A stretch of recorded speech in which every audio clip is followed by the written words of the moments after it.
Alors, bon retour parmi nous. Welcome back to the Agora stage. Merci d'assister à cette dernière session qui va se dérouler en deux temps. Dans un premier temps, donc tout de suite après moi, vous pourrez assister à une conférence du Dr. Neil Thompson. It is my privilege to introduce our next speaker, who will present a pioneering project with profound implications for AI policy and the preservation of cultural heritage. Dr. Neil Thompson serves as the director for the FutureTech Research Initiative at MIT's Computer Science and Artificial Intelligence Laboratory, and is a principal investigator at the MIT's Initiative on Digital Economy. He is here today to discuss the AI Risk Repository, a dynamic and comprehensive database cataloging over 700 risks associated with artificial intelligence. Dr. Thompson's expertise has been sought after by businesses, governments, government agencies, national academy panels, and in many different countries, focusing on transformative technology.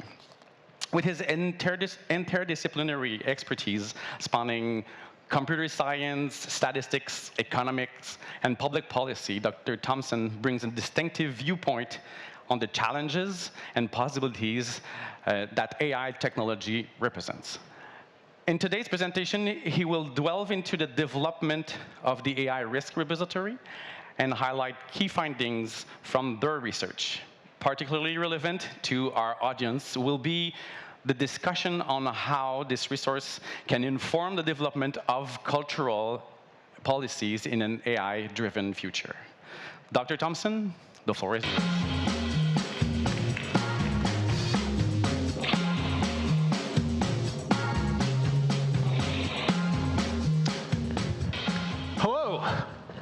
Hello.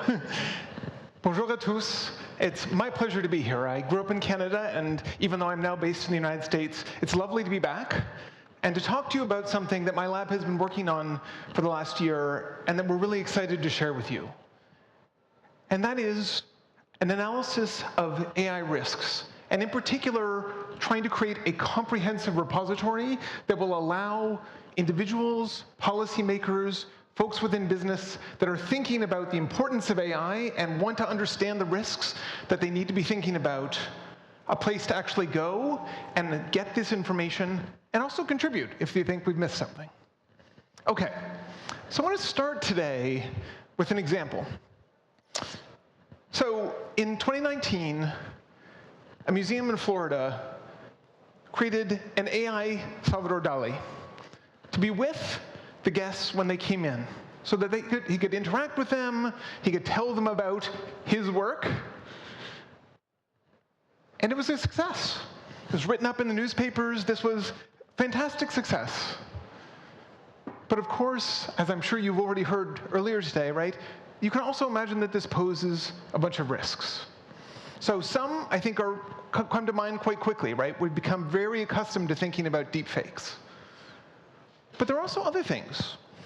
You can imagine when we make movies now, we often scan the actors to understand, like, if we wanted to put them in a special position or, swing through the air like Spider-Man or something, right? We can do that.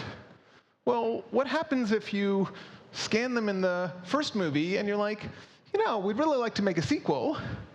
Maybe we don't need the actor anymore. Maybe we can just have the digital representation of them. Particularly if in that first movie you got some permission to do these kind of things. You can imagine this might be a bit of a challenge. Okay, so the first thing I want you to note when I sort of talk about these is it's really important not to think just of like the first risk that comes out when you think of being able to replicate a person. But there are a whole bunch of risks. And that, again, is one of the nice things about having a risk repository, a list of, okay, well, if you wanted to think about this particular risk, can you think of all of the different things people have talked about for it to understand what might be some particular instances that might apply more to you or to a particular piece of legislation or the like. Okay, let me think of another nice example here. So this is a painting by Midjourney, one of the AI art creations. And so we know that we can replicate Salvador Dali. We also have some really beautiful art. Okay, and again, I want to say that there's a real tension here. Because on one hand, we should say this is kind of fantastic that we can produce beautiful art in an efficient way. Like historically, when we have given artists better tools to do art, that's been a great thing, right? It's given us more. But of course, we also need to worry about what that's going to mean for artists going forward. And in particular, you might say, well, gosh, we know that there's some worry about copying, for example, copying art. Well, for a long, long time, humans have been inspired by other humans' art, right? And we say that that's being inspired by. But we have to think about how this differs when you have an AI system that can produce not, one painting in a month, but 1,000 paintings a day, right? How does that change things as well? OK. All right, so with those two motivating examples, I want us to think about the value of having a repository and talk to you about how we've actually gone about trying to do that. So the AI risk repository, what we did is we said, OK, look, AI is an incredibly general-purpose technology. It's out there in the world doing all kinds of things, and almost everybody who's looking at it is going to have a very partial view of it, right? Someone's going to say, I focus particularly on law, and they're going to have a really good view of what's happening in law and how AI might affect it. Someone else is going to think, I'm writing code. They have a really good sense of that. You're going to get lots and lots of partial views. And in fact, we find exactly that. We find that when people even try and summarize risk before, the biggest coverage we get is about 70%, right? Meaning that any particular framework someone has put together is missing a whole bunch of the risks. OK, so we said, OK, well, what we're going to do, we're going to do this systematic literature search. So we're going to go out there. We're going to try and identify particular papers that seem to be related to this. And then we're going to search blogs, we're going to search the citations for these papers. So we're going to say, well, if you talked about something, maybe that's relevant to us. And we're going to talk to some experts, and we're going to say, is there a particular piece of knowledge that we've missed that should also be included here? That's going to mean that in total, we're going to have a corpus of about 17,000 papers that we're considering in our category here. And from that, we narrow down to 43 risk frameworks that others have produced that tell us something about each of those particular views on the risks that are coming from AI. We then take that and we say, OK, we want to now bring this together. So we're now going to categorize all of the different risks we find across all of them. So that in those 43 frameworks, there are more than 700 different risks that people have identified. We say, great. We're going to take that. We're going to create a synthesis of some of the best frameworks that we saw, such that it can capture all of the different things we see. And we're going to categorize those 700 risks into those particular categories. And so what we're going to end up with then is this nice taxonomy that you can look at in a bunch of ways. So you can look at it causally in terms of like, well, is the problem coming from the human who's doing it in the first place, or is it coming from the AI system, for example, like maybe misbehaving in some particular way? You're going to be able to look at it by domain. And you say, oh, I'm worried about this particular risk. You can explore it that way as well. OK. So when you think about this, then I want you to think about this as having a couple of different pieces of value. So one of them is like a to-do list, or just a list that you can go through. So imagine you're in some business and you say, I really would like to know what are all the risks that might come out as we start to develop a new system. Take our framework, start to click off, and be like, oh, don't need to worry about that. Oh, I hadn't thought about this one. OK, right? And so you could use this as a way to start getting a more comprehensive picture of just where should you start? What are the risks you should be considering? Or if you're doing policy, right? You're saying, I want to create some legislation. I'm worried about a particular area of it, maybe cultural things, right? You can go in and say, well, which are the ones that apply to culture? And what are the things that we actually are not covered by current legislation, and therefore we need to think about? OK, so with that in mind, what I want to do with the rest of my time today is I want to talk you through some examples that come from the repository. And both the categorization of that risk, but also some specific quotations that come from it, to give you a flavor of what these look like. And I'm going to start at the very sort of high-level general, and then I'm going to come down to a lot of very specific cultural risks. And then I'll come back at the end and say, OK, well, if we're starting from this to-do list that you have of this, what can we do beyond that to think about like making sort of more prognostic statements or more specific statements about what we should be doing? OK, so perhaps unsurprisingly, one of the risks that we see most widely represented in the frameworks that are out there is unfair discrimination and misrepresentation. So one particular quotation we see is that the pronoun he is overrepresented compared to the pronoun she in the training corpora, leading LLMs, large language models, to learn less about she and thus generate he with higher probability. Okay, so I think we're all very familiar with this, right? This also has, of course, the problem that it is replicating a bias that we see in the real world. But of course, the challenge we have in terms of embedding this in an LLM is twofold. So one is that it does get embedded and therefore can become a more long-lasting thing. But second of all, of course, people are now creating new content with LLMs. So in so much as you get this now feedback cycle, right, that may make it actually harder to displace. Okay. Next, widely discussed risk. Compromises of privacy. So as Gabriel says, privacy attacks such as membership inference can allow an attacker to infer the specific private medical records that were used to train a medical AI diagnosis assistant. Right? So, if you know that someone has a particularly rare disease or something, you might try and feed it in such a way that it's going to elicit for you a bunch more information from that person's medical record, for example. Okay. Let's get to some narrowly done ones. So we've been talking about ones that were covered by like 60% of frameworks. Well, what about the pollution of the information ecosystem and loss of consensus reality? So what do I mean by this? Well, as Gabriel says here, as more and more people turn to AI assistants to autonomously create and disseminate information to public audiences at scale, it may become increasingly difficult to parse and verify reliable information. Okay, so what does that mean, right? Well, you can imagine that if a whole bunch of the discourse on Twitter becomes one chatbot conversing with another chatbot, right, and they're maybe programmed to have particular views, actually going to the public sphere and looking at what discourse is happening may actually not be very revelatory about what people actually feel. Similarly, if you think, well, it's actually now very cheap to build websites that would espouse particular things or to write news stories, right? You can end up with a whole bunch of fake news stories coming out that represent particular agendas, and you having to think about a way to actually sort through that can actually become increasingly difficult because historically we've done that by looking at it and saying, oh, the grammar is terrible, this looks like it was automatically generated. We're losing one of those filters that allows us to do that. Unequal performance across groups. So I think this is a really nice one because I think we often worry about groups that are not as well represented, but this is one that I think comes in very starkly. So large language models are trained in a few languages and perform less well in other languages. This is in part due to the unavailability of training data. There are many widely spoken languages for which no systematic efforts have been made to create labeled training data sets, such as Javanese, which is spoken by more than 80 million people. That's a big group to be missing out on, right? And so you can see there's also potential feedback loop here of, again, content being created in the languages that are more well represented rather than less well represented. Governance failure, unclear liability. So imagine you create some piece of AI and it goes out and does something and there's a problem. Right? Who is liable? Right? So I think we probably mostly think about this in terms of self-driving cars. But of course, this is more general, right? If you think about setting an AI bot out and trying to analyze text or something like that, well, what if it produces it in some way that creates some liability?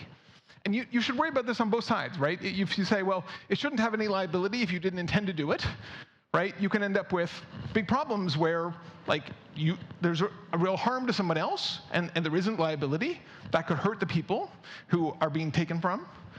And vice versa, right? If you are liable, you could end up with a situation where a bunch of the tools we want to use are actually very hard to use. Okay, difficulty influencing developers and deployers. So this one is really about just the challenge of regulating such an incredibly fast-moving technology, right? You can imagine that if you say, well, okay, we're going to go, we're going to go to Ottawa and we're going to say we want federal regulation on this thing. If it's actually hard to get that feedback loop fast enough as these systems develop, it could actually be very hard to have the right regulations in place.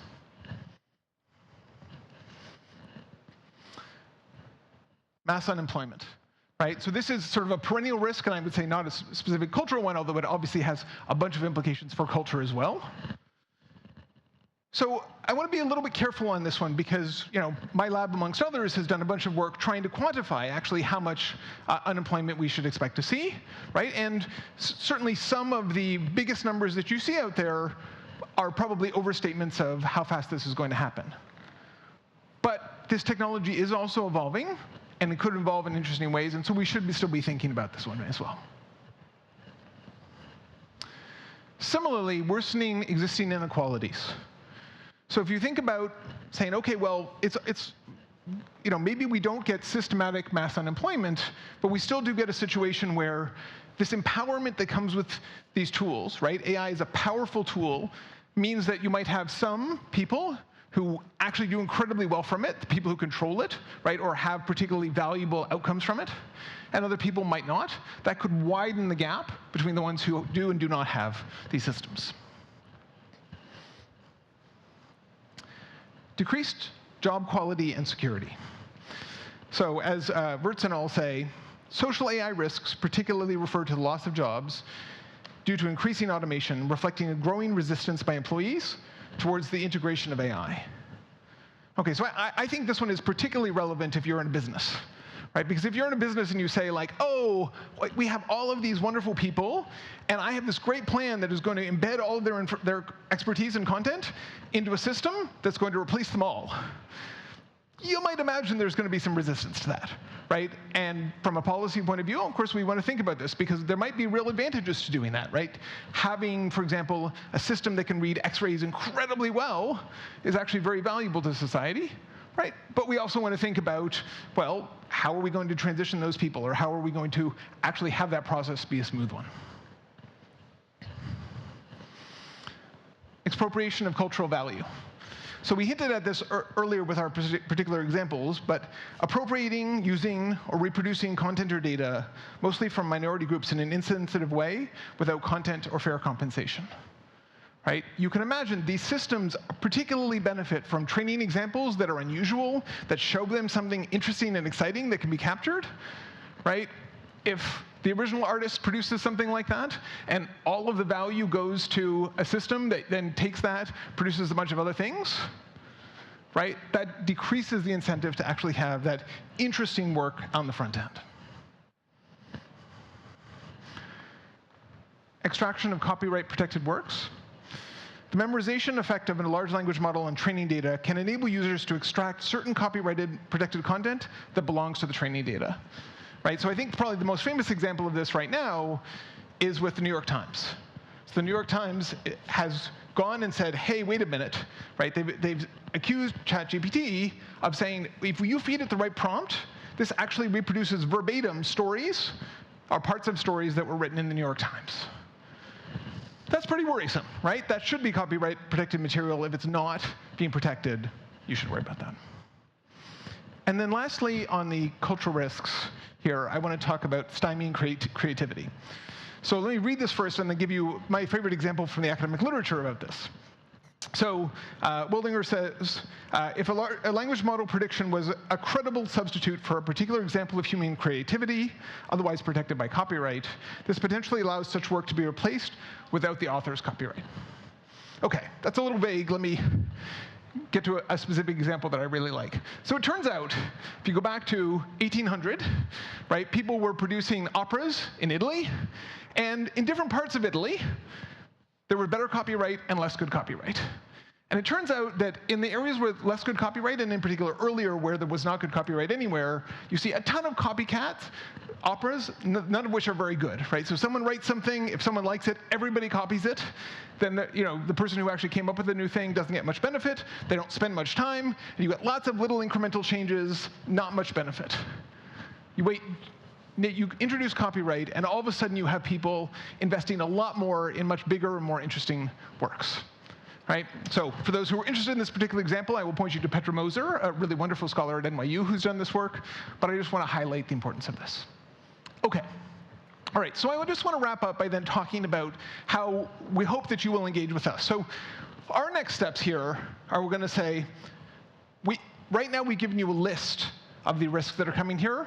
Now we want to prioritize them. We want to talk with experts in each of these different areas and say, what do the model builders need to think about most? What do the public policy makers need to think about most, right? And so if you're one of these experts, we want to talk with you, right? We want to identify responsible actors. So if you think about monitoring to try and track these things, different folks have to do that, right? So maybe government, it's really important for government to be tracking misinformation, whereas it's really important for a model builder to be doing a bunch of testing on the original data underlying it. And then lastly, we actually want to go out in the world and say, OK, if we said these are the risks that model builders have, and this is what they should be tracking, we want to actually find out what are they actually doing and see if there are those gaps. All right, so I will just leave with this for anyone who's interested in engaging with this.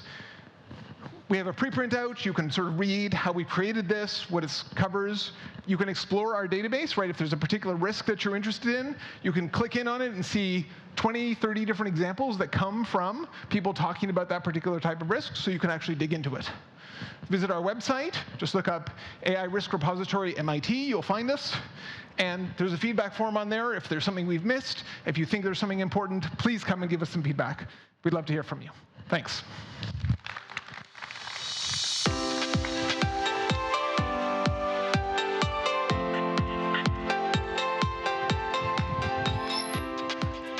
Thank you so much, Neil. I always feel so privileged to be able to attend one of your talks. It's great. Thank you very much.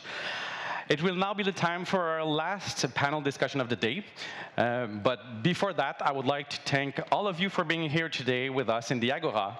We had a very insightful discussion addressing important issues such as the importance of responsible AI and the societal and environmental impacts of AI. We hope you'll leave today with many takeaways on responsible AI. CEIMIA is once again proud to have been, for a second year, the core organizer of the All-In Conference alongside Scale AI and Mila, and looking forward to continue those discussions with you after the event. So